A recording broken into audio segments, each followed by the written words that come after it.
Hey, I'm Wayne Hu. This is the VC Taxi, where founders can pitch me and get real-time feedback on their ideas. Let's go for a ride. I'm Wayne. Nice to meet you. Scott, nice to meet you. I'm Scott Patterson, the founder and CEO of Tumble. We very much invented app-driven laundry and sort of the management of laundry rooms a long time ago. And what we realized while doing that and creating sort of that vertical SaaS platform for multifamily operators was that these rooms are pretty much unused during the week. And so we started running pickup and delivery out of them. And so now we've created, the real Uber for laundry, you could call it, where we have 4-hour turnaround time and it's more affordable than anything else. And what we're really excited about is robotics and, especially self-driving for delivery, because that's just going to keep driving the cost of these bags lower and lower, adoption greater. I would love to hear a little bit more about the robotics side of this. We have active deployments with Weave Robotics, where we have their Isaac platform, folding laundry for actual consumers in market. So you're using an off-the-shelf robotics arm for the folding, or how did No, so Isaac is a general purpose robotic platform. So we have 2 of them actually launched at this point. They're doing the folding alongside our Tumble Pros. We're using robotics in a way that makes a person more efficient and grows that margin. Are you planning on going direct to consumer or B2B as like for example, supplier benefit? So we actually do both. Yeah. It's really sort of whatever you want. Right now we do direct to consumer. The other thing that we do is we work through multifamily platforms to offer it as an incentive. New York City, I think the stats is 93% of people don't have in-unit washers and dryers. San Francisco sits around 60%. And places like Dallas, Los Angeles, Miami, all sort of have similar statistics. So we've been working with multifamily platforms.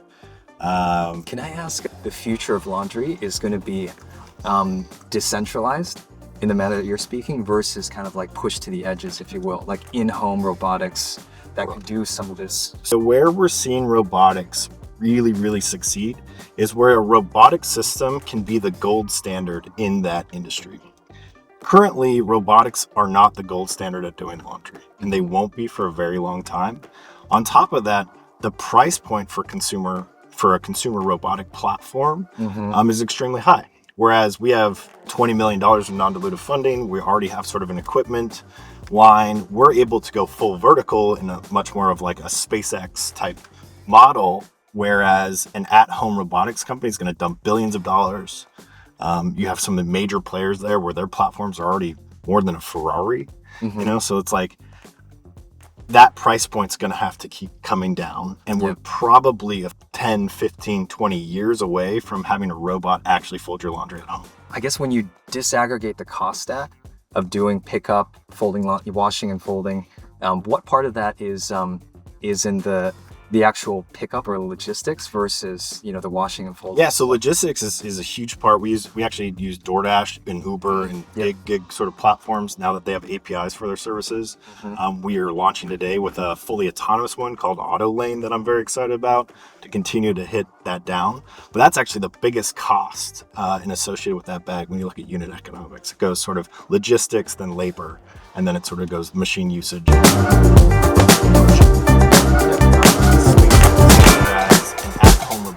Cool. So you're live today. You're working through customer acquisition. It sounds like maybe that's refining the unit economics of that is kind of the challenge. The biggest. Honestly, the challenge is how do you talk about laundry? Robotics is obviously a vessel for us to get on the news, for us to talk about, and getting rid of a chore that no one wants to do in the first place. The other side of this, I think, is what happens when you start to have a digital closet of everyone's clothes, right? What does that look like? What does that mean for advertising? What does that mean for, Instacart is probably 30% advertising revenue at this point. So you can continue to drive that cost of those bags lower and lower and lower as you sort of grow this data platform.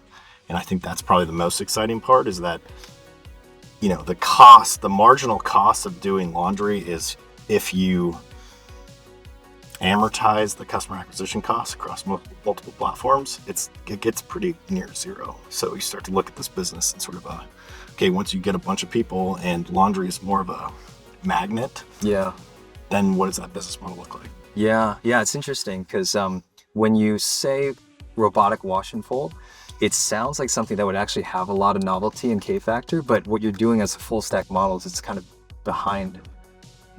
beneath the hood. So you're launching here locally in San Francisco? We've been live for pickup and delivery since 2021. On the management platform, we operate over 300 laundry rooms across 11 different states. So we're fairly large on that side. That grew very big during 2020.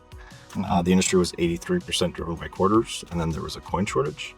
So we grew really big. Part of the reason I ask is because I figured the unit economics could change a lot depending on the locality. But that's the beauty of building in San Francisco. Is this is probably the most difficult place unit economics wise to do things. We've seen companies try to start up in this space and fail miserably entering San Francisco because their unit economics get blown up. So for us, the next most expensive place in New York City, we probably won't touch that until we have a pretty good engine going. But everywhere else, it's better unit economics. We actually have more margin, or we can lower the price and use different levers. So pretty excited there.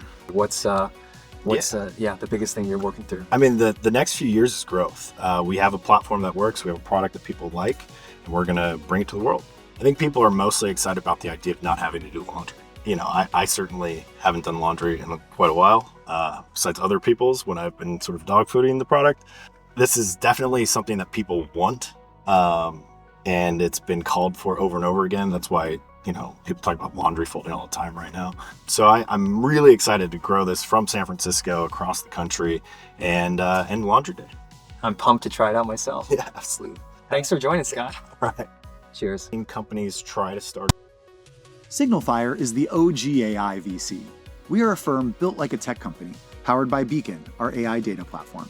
We help founders hire faster, grow smarter, and find real customers. We invest from seed through Series B across AI, healthcare, security, and more. SignalFire has offices in San Francisco and New York. Venture capital engineered to ignite your growth. Learn more at SignalFire.